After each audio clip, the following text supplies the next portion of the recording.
Abay, matindi ang naging bakbakan sa budget deliberation ni VP Sara sa Kongreso, mga kababayan. Mag-isang hinarap ni VP Inday ang mga animal na mga buhaya. At wag ka, panalo si VP Sara, mga kababayan. Si Sara ang nagwagi sa likod ng mga attempt, mga kababayan, na ipin down siya. At ang nakakatawa, etong dalawang gunggong, mga kababayan, ay hindi nakapag-ipal. O, tingnan nyo sa principal, mga kababayan, ready. Andun din si Francine Castro, mga kababayan, na, parang naniniktik, umaaligid-aligid, mga kababayan, sa budget deliberation ni VP Sara. Gayong hindi naman siya kongresista, mga kababayan. Talunan ito tumakbong senador, ambisyosa. At si Percival, mga kababayan, wala nang tsansa na magtanong. Dahil may bago na tayong Disney princess, mga kababayan, etong kulot na gonggong. Rene Ko, ang pangalan. Ko as in kulot. Kaano-ano ito ni Zaldico? Yung yan ang tanong ni VP Sara, mga kababayan. Dininay niya, wala daw siyang kinalaman kay Zaldico. Pero Ko ang apelyido. Ewan lang natin, mga kababayan, kung hindi ba talaga sila kaano-ano Zaldico. Pero kulot ang mga kababayan, utak. Nalaso na rin ng mga makakaliwa. Panoorin niyo po, ha. Ito pala, mga kababayan, ang statement ni VP Sara matapos sa kanyang budget deliberation. Binakbakan niya si Bangag, mga kababayan. Go, Sara, go. Wala akong kinuhang pera ng gobyerno sa mga biyahe ko abroad. Ang issue nila, mga kababayan, yung biyahe ni VP Sara Duterte na ilang milyon lang, mga kababayan, 1.3, 3.8, 20 million na siguro all in 1 year, mga kababayan, sa total. Tapos, hindi nila question ang travel ni Bangag. Buong entourage, mga kababayan. Yung gastos si VP Sara sa travel buong taon, wala nga yan, mga kababayan. Bayad lang yan siguro sa gasolina, sa aeroplano, tsaka sa piloto. Isang trip. Big deal sa kanila. Babalik po kayo sa plenary deliberations. Babalik po kayo sa plenary deliberations. So, support po ba kayo kay Kong Jose Alvarez sa plenary deliberations ng budget? Plenary deliberation, mga kababayan, yun yung sa harap talaga ng mga kongresista. Natatandaan nyo yung patingala, mga kababayan, si Isela Kimbuluslos, yung butiki, nakatingala sa Kisame. Andun sana ako sa Kisame. Ang ganyan. Yung nagdrama sila sa confidential fund, nung sinet up nila si VP Sara, tinanong si VP Inday kung babalik pa ba siya doon. Iisipan ko kasi naaawa ako sa kanya Naawa ako kasi he's already 81 years old and kanina, nasa-stress na siya. Pinapatawa ko. In fairness ngayon, mga kababayan, hindi masyadong parang naglaylo ang mga kongresista. Ito na lang, mga makakaliwa, mga kababayan. Siguro napagtanto na nila, malapit ng 2028 Huwag na natin itong awayin, baka disgrasya tayo dito sa susunod na halalan. Tingnan natin kung nandyan pa yung awa sa kanya by the time na schedule na ng plenary. Ma'am, feeling ba kanina, ma'am, binabanatan or medyo mas mabait sila sir this time? Kasi yung word kanina banat yun. Banat talaga yun. Maganda lang magsalita. Magaling lang magsalita yung dalawang nagtatanong. Hindi sila tulad nung dati na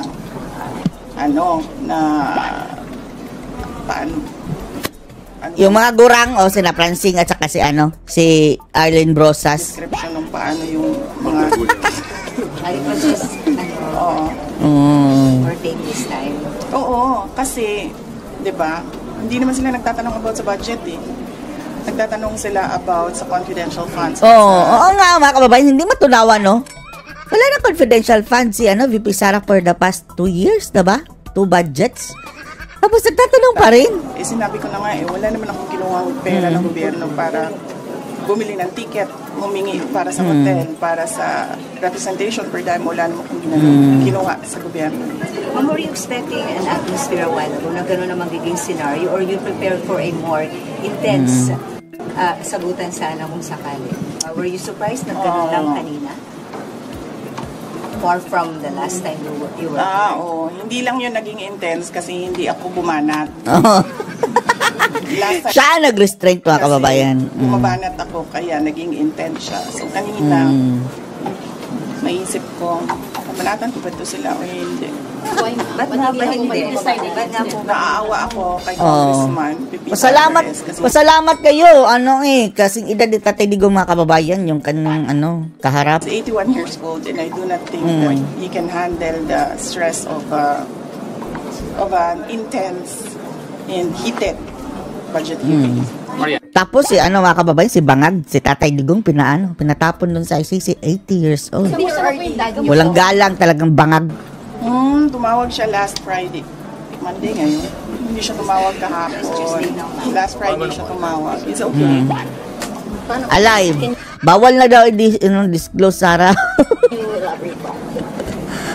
Bawal na kasi i-disclose, reporter. Baka maon siya may yung interim release. He's okay. Nag-usap kami about politics. Nag-usap kami about flood control. Nag-usap kami about... Akala natin, Sarah, bawal na pinagbawalan kayo ng ICC. Love life niya. Love life! So, updated po Pati love life! nangyayari ngayon, like, nabindot ko nga po. Pati love life! Ano pong nasasabi niya? Kasi bawal ako mag-discuss ng mga pinag-uusapan dun sa loob So, hindi ko masabi kung ano sinasabi niya. Next question. Huwag nyo lang tanungin dahil baka maon siya may yung interim release. Ma'am, meron akong babahala kasi parang sinasabi kasi ni Atty. Hoffman, he's unfit now. That's why we kept on asking how is really the former president kasi di ba parang kaya po na-defer ang kanyang supposed confirmation of jaundice because of his health and medical condition. Sa tingin ko naman, merong mangyayaring hearing sa competency. So, antayin na lang natin yung mga experts. Both sides, sa ICC, sa prosecution, sa defense side. And I'm sure maglalabasan yung mga experts para sabihin kung ano yung problema. Okay. Ma'am, were you able... Do you think Arian. he is well, ma'am? He is fit to stand trial? Ay, naku, hindi ako expert sa kung ano dapat. Bawal yan tanungin sa kanya, baka ma-default. Ito talagang mga kababayan. Sabotahe itong mga media. Ang kapasidad ng isang witness or ng isang accused. Pero ma'am, sa conversation niyo, sharp pa rin po bang mag-ano po sa pag-isip mo si former president? Sige, antayin na lang siguro natin yung hearing sa competency kung meron man. I'm sure masasabi ng mga experts kung ano yung nakikita nila. Ma'am, were you Next able question. to see former Vice President Robredo when you visited Naga? Did you have the chance? Kasi ganito yun. Noong nakita kami ni Vice President Robredo sa bahay niya, Sabi ni mga kababayan, Trililing, BFF na doon sila ni Robredo. I don't think so. alam nyo, hindi naman odd yun. Hindi odd yun sa akin kasi binibisita ko talaga yung mga former Vice President. Lahat binibisita niya mga kababayan, pati si Kabayong Noli siguro, na naging vice presidente walang silbi, kagaya ni Robredo din. Courtesy call ako sa kanila. Courtesy call. Sinasabi ko kung ano nangyayari sa opisina, ano yung projects ngayon, mga ganun updates. At dahil doon, pinanatan si Vice President Leni Robredo ng mga kasama niya, mga yellow, mga pink, particularly ni Senator Trillanes. At hindi ko kasi gusto yung naggaganon yung isang former Vice President. Being a Vice President, ayoko yung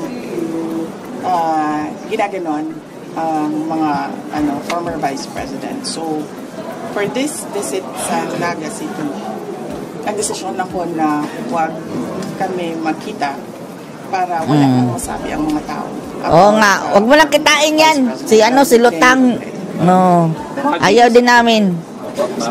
Mananalo si Sarah mga kababayan kahit walang tulong ni Robredo. Hindi man, wala kaming numbers. Magkakautang na loob pa si Sarah niyan. Ma'am, Vice President, magandang tanghali po. Baka lang po aware po kayo sa recent moves po ni Cavite Representative Kiko Barzaga sa House.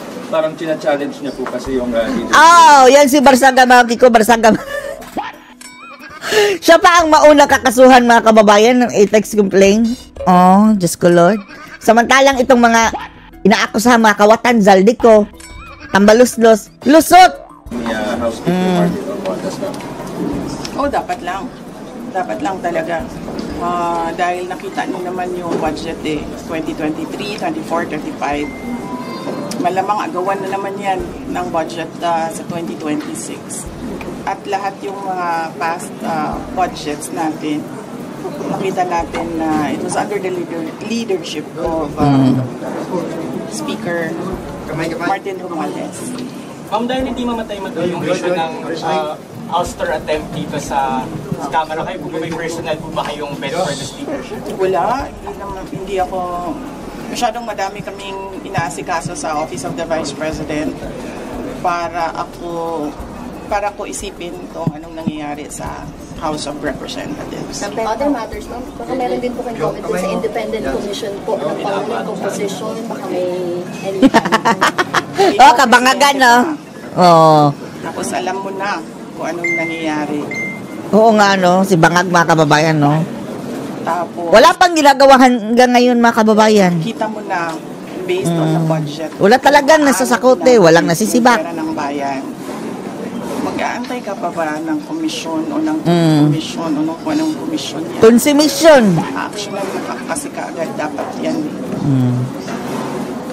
Unang-una, sinabi ko na noon, nag-appoint siya, nagpumili siya ng speaker na involved sa bribery. Heavy luggage, no? Sa Okada, mga kababayan. Ayun, andun sa Delaware. Na korte sa mga kababayan sa Amerika. Nakalagay sa isang kaso doon sa Amerika. Baka katakas ba si Tambaloslos, mga kababayan, tapos pupunta siya ng Amerika? Wala natin dito. Mayroong pending siya doon, mga kababayan, na asunto. Klarong-klaro na doon nakita na involved siya sa racketeering and sa bribery. Racketeering. So, ikaw ba, Presidente ka ba, ilalagay mo ba yung ganyang klaseng speaker? Siyempre, hindi na, di ba? So, anong nangyari sa budget natin? Na-racketeering din. Ni-racket. Yung budget natin. Tapos, siyempre, sumabog na.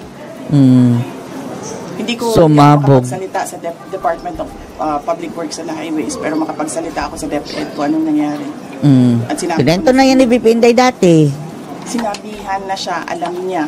Ilang cabinet meeting sinabi sa kanya kung anong nangyari sa Department of Education budget. Wala pag ganyan-ganyan lang. Hindi pinansin si Sara, mga kababayan. Nag-change na picture. O yung sapik pang bangag. So, anong pa bang komisyon, anong truth commission, anong investigative body pa ang kailangan mo? Kaululan lang yan. Ginawa ni BBM.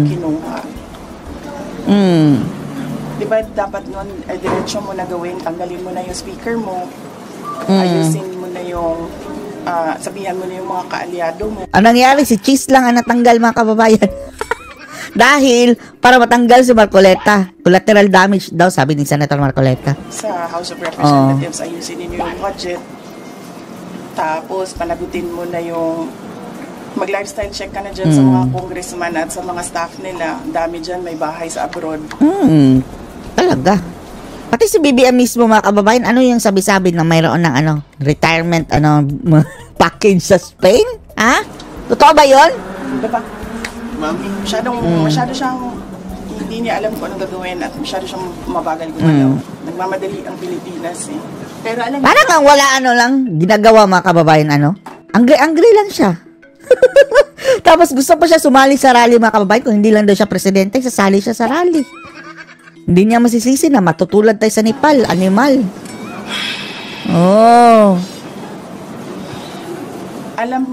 alam nga nung bata. Alam nga ng bata. Na nakikinig lang at nanonood lang ng balita at nagbabasa lang ng budget. Pati bata, mga kababayan, galit kay Tambaloslos at BBM. Tawag nila kay BBM, bangag. Kay Tambaloslos, Tambaloslos. Pero ma'am, di ba too late na po ba yung ginawa ni BBM? Just a little too late. Tawag nila kay First Lady, kukak. Palaka. Dapat Penguin. ba talaga patuloy sa speaker and sa mga ginawa? Yan talaga, totoo, mga kababayan. Pagtanong kayo sa mga bata, yung mga elementary, nung tawag kay Madam, kukak. Actually, hindi na nga siya too late Nothing na nga siya nothingness na ang ginagawa. Nothingness. Ma'am, kaso, the speaker was your campaign manager in 22. Were you not aware of these issues before? Hindi naman siya naging speaker noon Ay, hindi ma'am. I mean yung bribery po, kasi na-mention niyo yung bribery, alleged bribery. Were you not aware during the Benito campaign? I do not remember the exact time kung kailan ko nalaman. Yung Speaker na siya. Pumutok yan. case doon sa United States kung saan nabanggit yung pangalan niya sa pagtatanggap ng bribery for the cases that were filed here in the Philippines. Wala pa kasing pruweba mga kababayan. Pero, yung talagang proof na daw si Speaker, hindi niya madidinay mga kababayan dahil Korte ng Amerika naglabas. Speaker na siya. Speaker na siya. Pero hindi naman kasi ako ang pumipili ng speaker. Ang pumipili ng speaker ay ang presidente. At naging campaign manager lang naman siya by default kasi siya yung president ng partido ng Lakas. Ma'am, yung Any more questions? po sa Senate, ma'am. Senate po, ma'am. Sa Na naman? Hindi naman tapos-tapos yan. Meron na namang Senate. Speak kahapon, napakanalagay ito ng minority. Kaya medyo napito si Senator Bato. Karoon ulit ng heated argument yesterday. Hindi ko rin sinusundan kung anong nangyayari sa Senate. Pero nandun ako bukas. Sabihan niyo yung mga kaibigan niya Oo, sa Senate. andun sa Senate bukas, si VP Sara. Hindi for budgeteering. Ay, Meron lang akong bibisitahin na senador. sino? Si Senator Marcoleta? Si Aimee? Ay, hindi ko pala banggitin yun kasi baka tumagal ako doon. Baka si Aimee. Mamadali ako. May isa lang. Amy? Hindi. Hindi si Aimee. Buti naman. Senator Amy, katext ko yan araw-araw. Bakit kayo French? Hindi si Senator Robin. Magkikita kami sa rally. Si Marcoleta siguro. May rally kami doon. Ay, tuloy yun, ma'am, yung 20 at 21. Thank you, ma'am. Thank you na. Eto mga kababayan. Balikan natin ito mga kababayan. Etong kanyang budget deliberation. Yes, I waive the privilege. Yes. We now recognize Minority Leader Congressman Antonio Tenio. Titinyo daw na mga kababayan. Tinyo ang apelyido, apos initial T. Maraming salamat, Mr. Chair. Titinyo. Umaga po sa Office of the Vice President at sa Vice President. Ay nako, tingnan nyo mga kababayan, bida-bida talaga itong mga makakaliwa, no? Pagdating kay Sara. Buti naman si Percival mga kababayan, hindi nakapag-epal. Sa presentation na binigay ng Vice President, napansin ko po roon, nasa budget na 903.4 million for 2025. Uminom ka muna ng gamot sa ubo. May plema ka, tinyo. Naman hindi pa po tapos ang taon, ang obligation rate ay 34.3% lamang at ang disbursement rate ay 66.8%. So nasa kalagitnaan po tayo ng taon, pero mukhang mababa po yung obligation rate. Ano po ang paliwanag dito? So what? Sigurado tayo mga kababayan, itong kanyang pinagsasabi, na ito? Outdated. Yes, marami kaming procurement na tumagal. Hindi siya nasimulan by January. Madam Chair, yung procurement. So, maraming mga procurement na June. Mag-antay kayo, animal na titinyo. May dahilan po ba kung bakit June, July, August na nasimulan ng mga proyekto? Madam Chair, dahil sa gulong nangyayari. Mga attachments na nire-require para sa procurement and lahat po ng mga documents na yon ay hindi po siya nakukuha ng 1-2 araw lang. Oo. Dahil hanapan nyo na naman ang butas, titinyo. So, middle of the year pa po na naisaayos ang requirements for bidding. All the documents. Tama po ba ang intindi ko? Na-finalize. Yes, Madam Chair. Yes, thank you. Okay.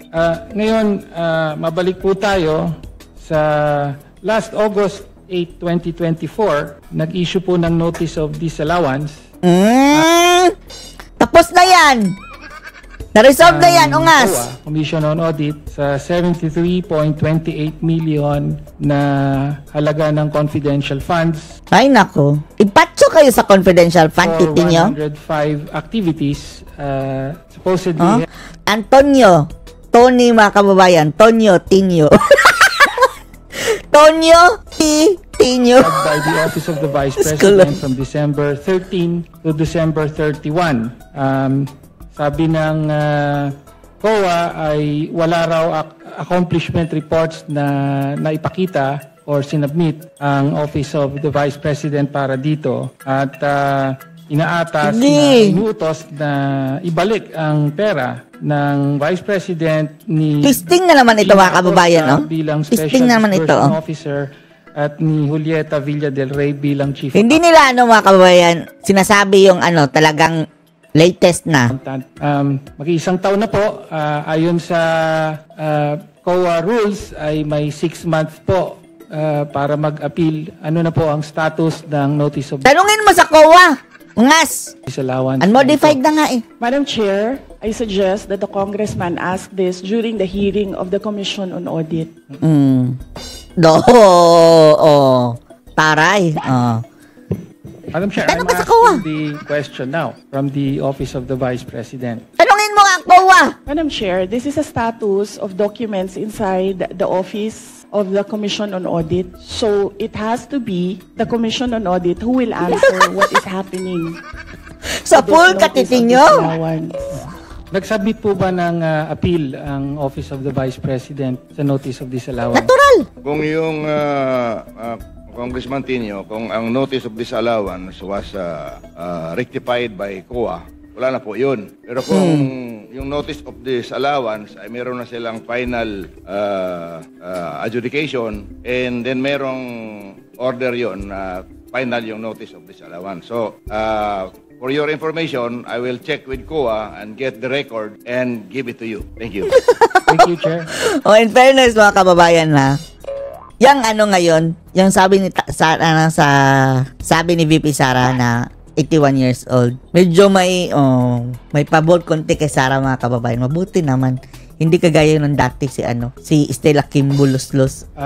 Well, next question po ay kaugnay po sa notice of disallowance. Ang sabi po kasi ng COA, December 30, doon ka nga ng tanong. 105 activities na inilunsad doon sa mga dinsilaw na tigas sa utak nito mga kababayan nangyari between December 13 to December 31. And yet, sa mga nakaraang hearing ay napag-alaman po na December 20 pa po na ilabas ang SARO at na-withdraw yung 125 million. Ay, nako! Wala ka ng bago, titinyo. Kaya nga sinasabing nagastos ito in 11 days from December 20 to December 31. Ano bang gamot sa impatso mga kababayan? Ano ang paliwanag doon sa nakapamahagi na kayo ng mga sinasabing so, palpalin mo nga yan, BP Inday. Noong December 13 palpalin mo mukha ng titinyo na to. Hindi pa po lumalabas ang pera.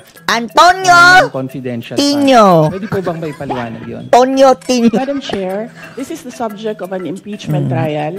And I would not like to discuss the defense for the impeachment trial.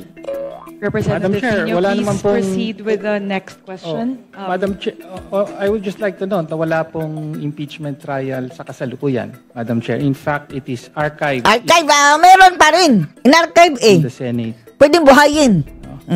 Okay, so next question na po.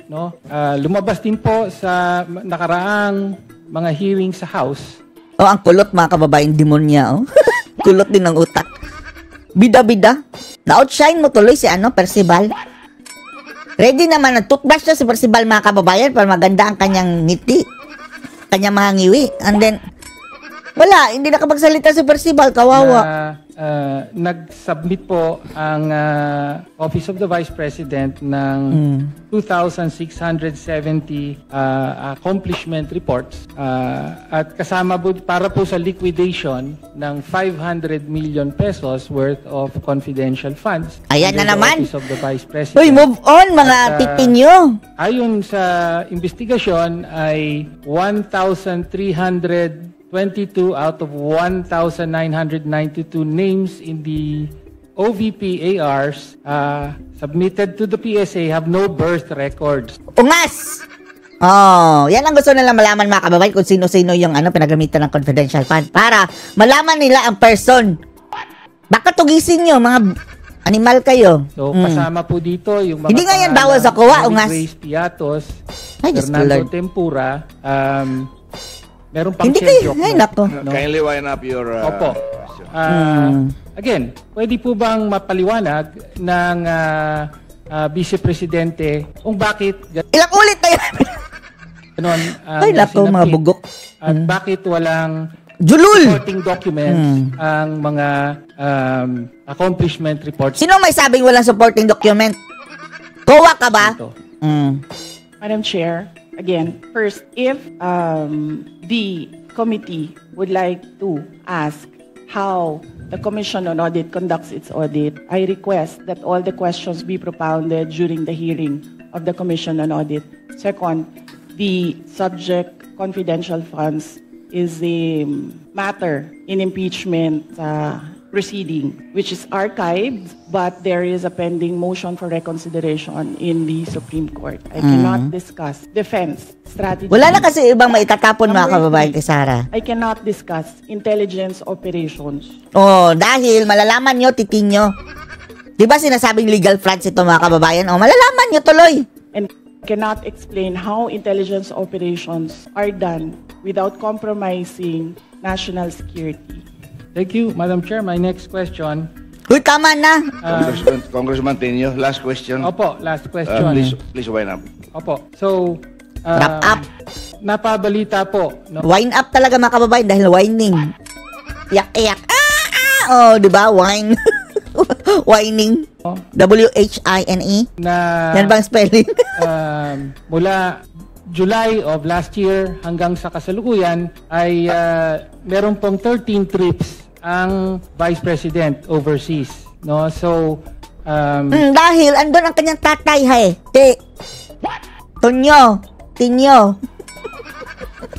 Kung hindi, pinatapon ni Bangag ang kanyang tatay doon. Pero mga travel niya, mga kababayan, personal expense. Mula po sa Germany, Japan, Hong Kong, Netherlands, Kuala Lumpur, Malaysia, Australia, South Korea, Kuwait, Paris, at several po sa Netherlands. None of your business. Oh.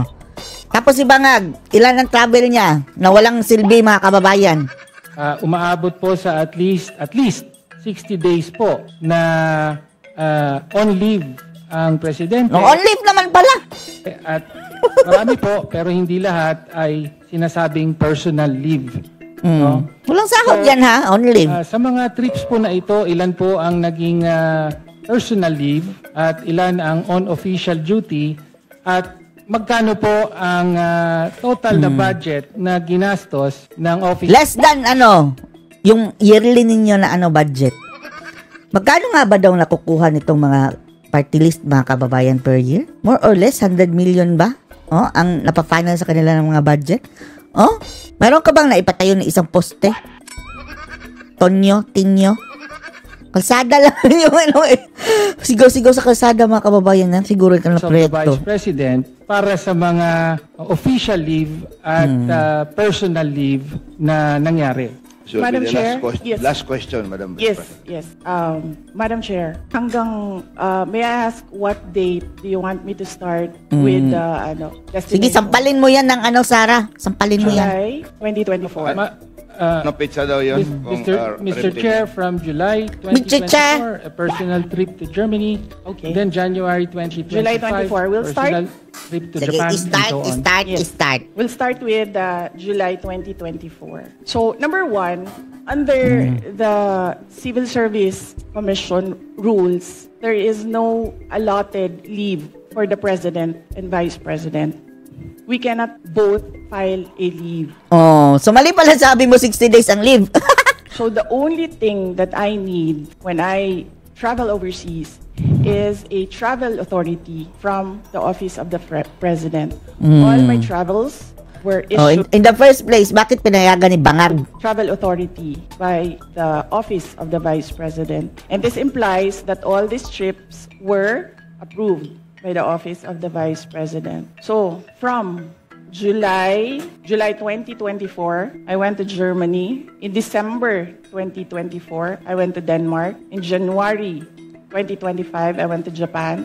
Personal yan. And the 3rd and 4th week of January, I went back to Japan. In February of last 3rd week and last week of February, I went back to Japan. On March, I went to Hong Kong. On March, I went to the Netherlands. On May, I went to Qatar and the Netherlands. On June, I went to Vietnam, Cambodia, and Malaysia. On June, I went to Australia. On July, I went to the Netherlands and the Republic of Korea. And very recently, from August to September, I went to Kuwait, the Netherlands, France, and Belgium. And number 3, no public funds were used for all my travels. I did Walang public funds.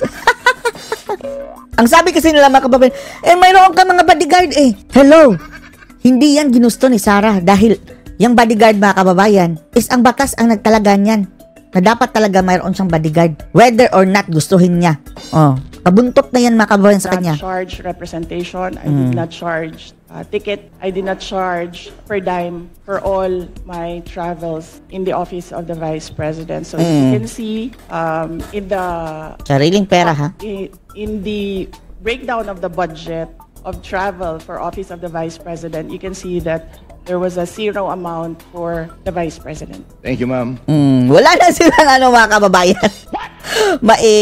Bala kay Sara dahil 0 na Mas gusto nga natin i-zero budget na yung mga kongreso dyan si Sara Duterte para wala na silang makita talaga mga kababayan. Kung i-zero budget nyo si Sara, wala na kayong masisilip mga jablong mga buhaya. Chair, just to follow up on the question, so una po, Uy, sumusobra ka na, titinyo. I'm sorry, Congressman Tenyo, that was your last question. I'm sorry. Follow up na lang po yung No. po ba ang lahat In the interest of time. Order in the court. po ang ginastos ng opisina at staff? Kasi totoo po, wala daw ginastos ang Vice Presidente. Parliamentary ang ginastos inquiry. I'm sorry. Thank you. Parliamentary inquiry. Madam Chair, I thought we're going to accord institutional courtesy to the Office of the Vice Oo President. nga, walang mga kababayan, walang galang kasi yung mga animal na yan. Bakit po natin binabanatan? Bakit natin tatanungin? It's already settled that we'll just giving Mr. two Chair, questions from the minority. Okay? Mr. Chair, hindi po, 5 minutes each. Wala pong binabanatan dito. Does I not take preclude exception the other members to from the- making a manifestation. I take exception to the use of the term binabanatan. Sige, ito na lang, iniintriga. lang po tayo dito at lihipin mo Banat naman talaga yun mga kababayan. Paulit-ulit na confidential ang fund. mga tanong. Madam Chair. So maybe I ask the congressman. Mr. Chair, may we request for a comment. suspension of Session suspended. Hearing suspended. Hearing is resumed. Sige, paluin mo sa ulo. Martilyuhin mo yung titin nyo. Madam Chair, I would like to correct myself. I was informed that I mentioned that the travel authority is approved by the Office of the Vice President. The travel authority is approved by the Office of the... Yes, Madam Chair, may I move that we strike out the word binanatan uttered by Rep. Marcos. Wow! To the rescue ang mga animal. Second. To strike off from the record Strike off ang binalatan. binabanatan. It has been duly seconded. The motion is carried. Madam Chair, just a 1-minute manifestation on the striking of the record. I have no objection. Binabanatan. It has been duly seconded. The motion is carried. Madam Chair, just a 1-minute manifestation on the striking of the record. Buti naman, wala si Abante dyan, no? I have no objection. However, I just want to explain that in the previous debates, in the previous legislatures before us, in the interim Batasang Pambansa, when an assemblyman from the city of Manila was attacking the late president, there was a motion to strike off the record of what he discussed on the floor. The former Assemblyman Arturo Tolentino said that if you strike off the record any sentence or paragraph, it's just the same sentences and you strike it, so you still can read that. So that was clear that I think that the procedure is still the same. The statement of Banatan, i-cross lang yan, but it's still there in the record. Sige, strike off nyo. Because there was already clarified many years ago by former assemblyman who became Duly noted, this time we will use eraser. Okay? Yes. Thank you. Pero ngayon may video na. Okay. Going to the next from the minority leader, Congresswoman Reneco. Please go ahead. Kulot! Ano ka ni Zaldi ko? Demonyo ka. To my colleagues. Shut up! I'd like to take off po sa questioning na ni Representative Tino. Pati utak nito mga kababayan, kulot. Meron po kasing minention na list of destiny Wala ka siguro ito kumain, no? na tinake ni Vice President this year. Naging mga kababayan nagmanifest sa kanya buhok. We like to take note na in a press conference of the Office of the Vice President, meron pong security and staff na kasama. O saan nag-continue mga kababayan? Kulot! Si Vice President. So can we ask po, paano po pinopondohan yung pagpunta? Kung gustuhin mo yan o hindi, andyan pa rin niya mga security. Kulot! Hindi nakakaintindi. Kung papipiliin na si Sara mga kababayan, wag nang isali yung mga nga security iyan dahil mayroon naman siyang personal. Pero mandato na VP, SPG mga kababayan, mandato nila na samahan si Sara. Flight and accommodations ng staff and security ng OVP. Madam Chair, may I be allowed to ask a question?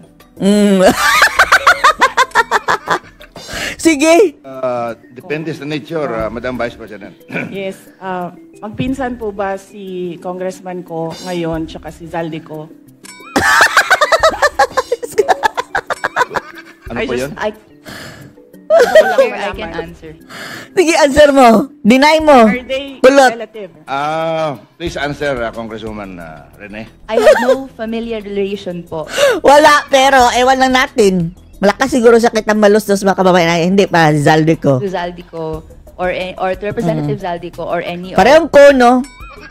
Si Zaldi ko, ang isyo mga kababayan, kurakutan. Etong ko mga kababayan, si Kulot, ewan din natin. Babantayan ka namin, Kulot. Other relatives po. Thank you, Madam Chair. Ganyan-ganyan pa, feeling, Bawasan mong lamon mo, Kulot. Let me just look for Please go ahead, ma'am. Look for the slide.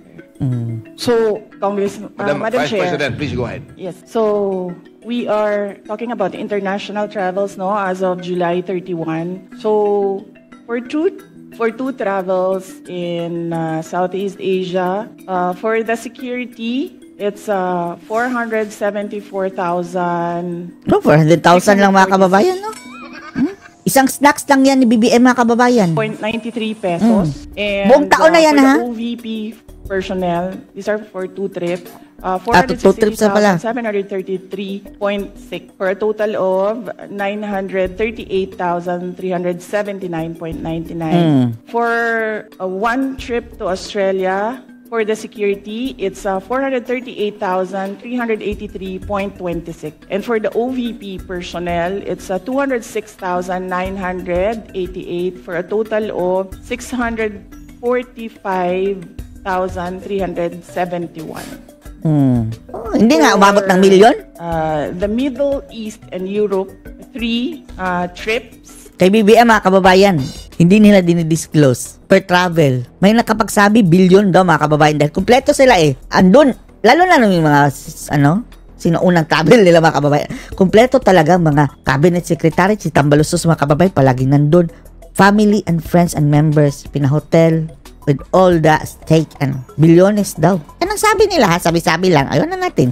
Hindi kasi pinapakita mga kababayan, talagang total expenses. Total is, for the security is 2,922,869.98. And then for the OVP personnel, that's 1,825,329.47 for a total of 4,748,199.45. For 3 trips in East Asia, the security budget was 1,141,937, and for the OVP personnel, 0 because they did not join these trips. And the total is 1,141,937.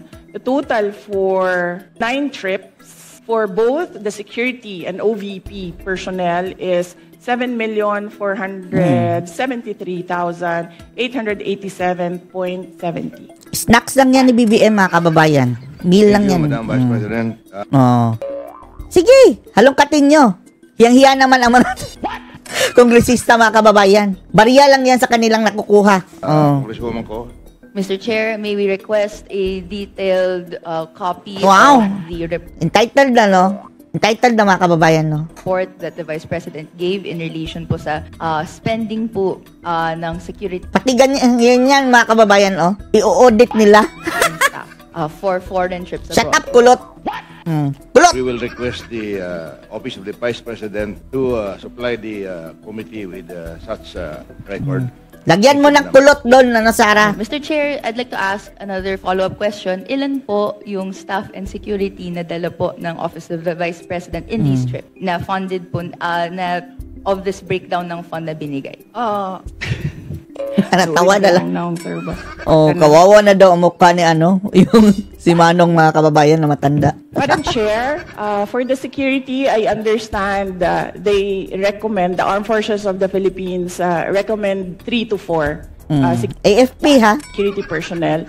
But Hindi niya gusto yan, mga kababayan, pero mandato nila na bantayan si Sara. the Kahit saan magpunta, kahit saan. Office of the Vice President only approves 2 security personnel.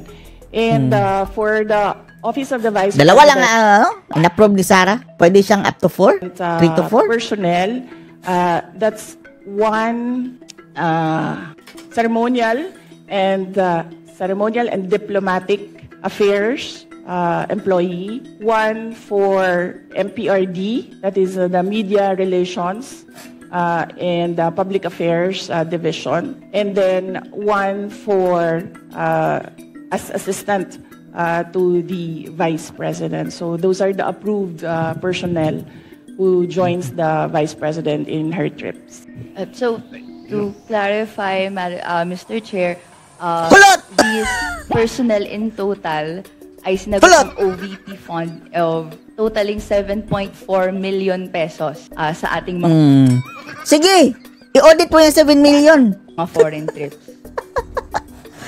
Madam Chair, not all foreign trips, as I mentioned. Pati local trips, naglilibot siya all over the Philippines, mga kababayan eh. Security is always recommended by the Armed Forces of the Philippines. Saan magpunta? But some trips do not have OVP personnel because there are only 3 trusted OVP personnel who can do the work that I demand from them. And sometimes they are not available.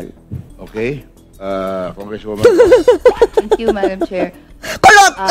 So, to confirm, ito pong mga trips na to that was mentioned, are these trips personal in nature that required po yung presence ng personnel? Kahit ayaw ni Sara Kulot, wala siyang choice. And staff? Alam mo ba yan, Kulot?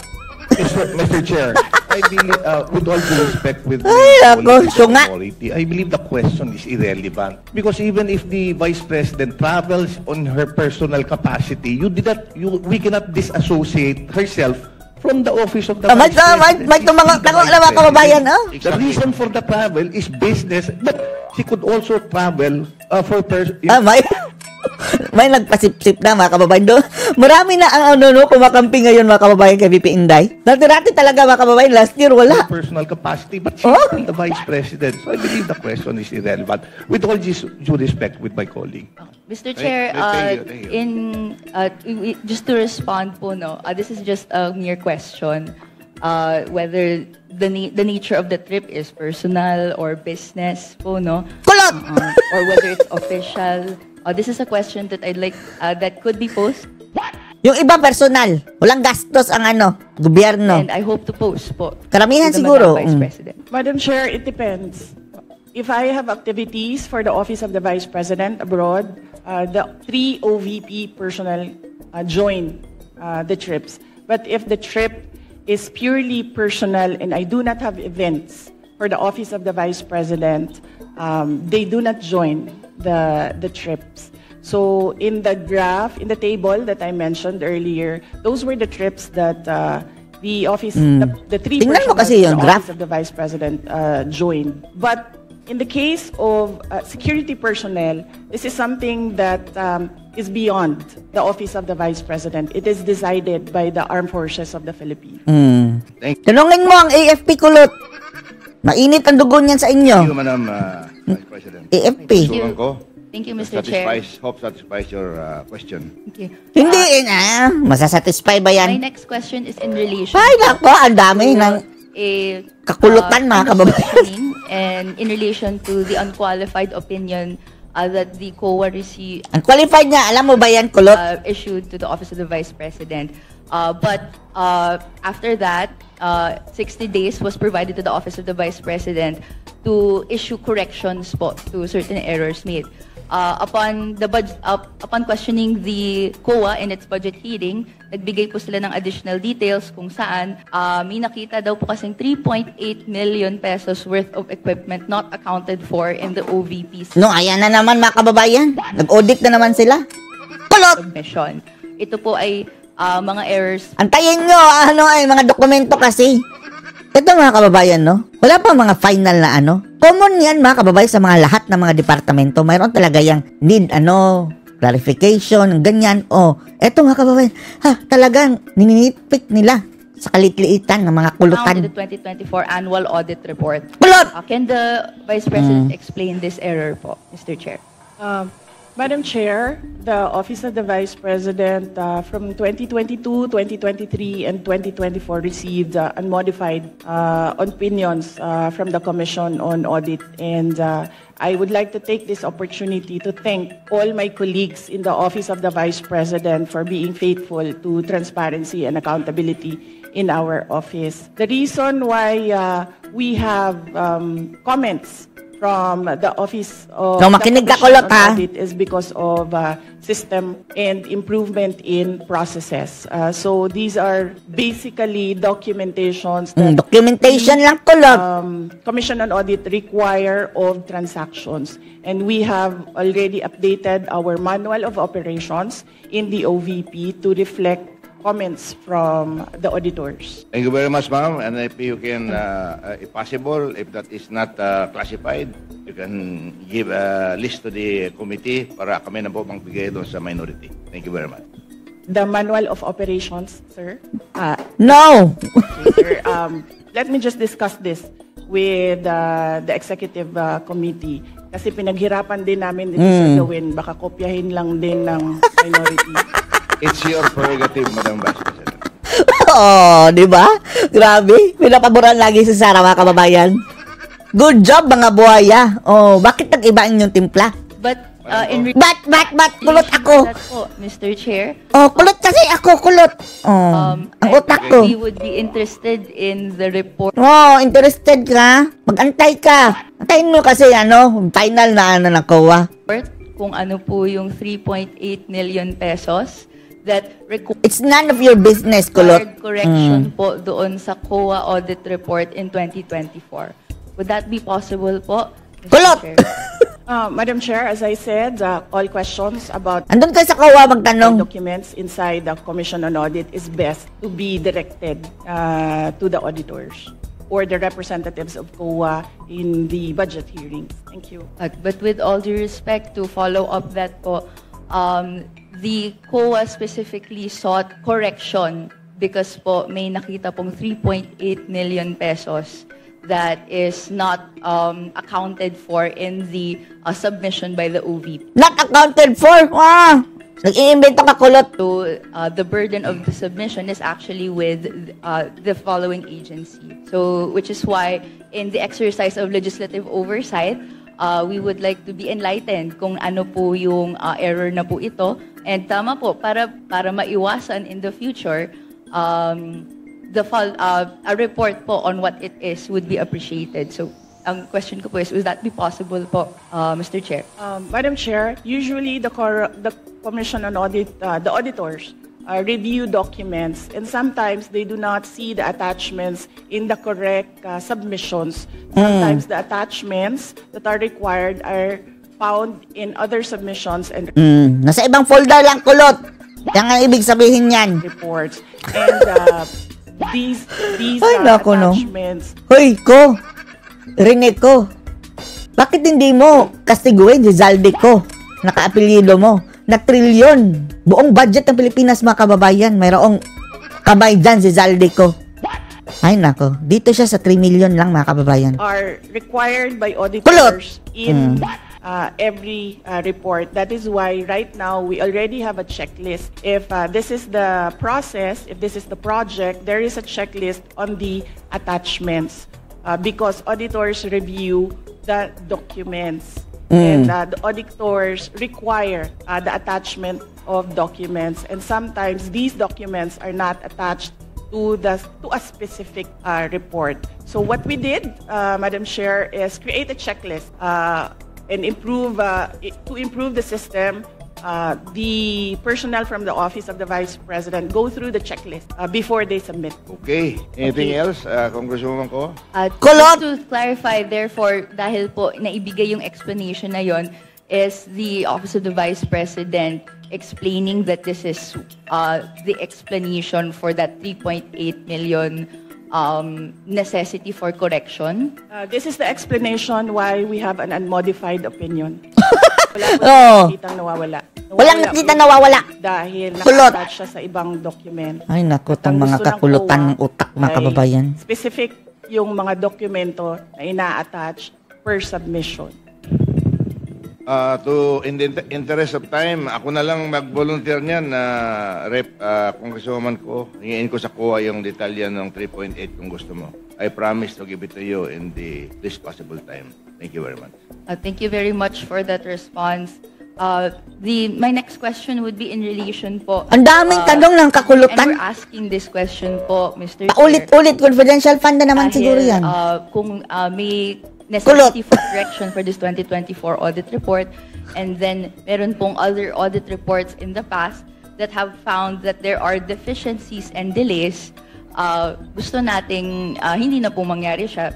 Can I ask the Mr. Chair, what assurance do the people have na sumusunod naman ang Office of the Vice President sa guidelines on disbursement and other proper fiscal procedures, given that there were reports last year that hindi po ito na sunod po according to procurement guidelines po? Mr. Chair, again, with all due respect with my colleague, the Office of the Vice President is on modified order, please. You're not acknowledged. Please wait to be acknowledged by the chair. We'll let... tanggol na sila kay VP Sara, mga kababayan, no? Nasaan na ba ang mga alipores si Tambalostos? Hindi natin nakita sina JJ Suarez, sina Abante, yung akla, mga kababayan na Roman. The last question, Madam Vice President. We'll let the Madam Vice you have the option President to respond. Respond or not. My apologies, Vice Chair Pepito Alvarez. May I request for an orderly conduct of the hearing? Ito no, masyadong, parang creepy din ang itsura nito, mga kababayan. For the members to please wait to be acknowledged by the Chair before you make a statement. Thank you very much. The floor is now with the Vice President to respond to the question of Representative Ko. Yes, Madam Chair, as I said earlier, I don't know if everyone heard it. Apparently, hindi narinig ni Kulot. Every time we receive a comment from an auditor, we update our manual of operations. In order no missing items would be in the next expenditure program. Is that correct? Yes, sir. Thank you very much. Congresswoman Ko, that winds up your... Tama na! Response, Mr. Chair. This will be my last question po. Okay. Ang dami. In relation po doon sa... Wala pang natumbok, mga kababayan, no? Na sensible na question talaga itong animal na kulot na to. Ibang mga items in the budget before. Pagkatapos ito, lalamon ito, mga kababayan. I have taken note that if confidential funds Ayan na naman. of the Office of the Vice President hindi nawawala talaga ang confidential fund ng mga animal. Was dispersed to the security heads for the SPG. May I ask po, no, bakit po dispersed siya to the VPSPG or the security heads, pero ang nakalagay sa Joint Circular Number 2015-1 issued by DBM and COA that it should be dispersed to the Special Dispersing Officer. Madam Chair, this is the confidential funds is a subject of impeachment proceedings. In your dreams, kulat-kulat. Of the articles of impeachment from the House of Representatives. And I would not like to discuss the defense. Paulit-ulit, kulot. Hindi ka nakakaintindi. Particularly because the prosecutors will come from the House of Representatives. Mr. Chair. Dismissed! Terminated na, mga kababayan, after nun. Mission failed si kakulutan, mga kababayan. Anong masasabi niyo dito? Post your comments below.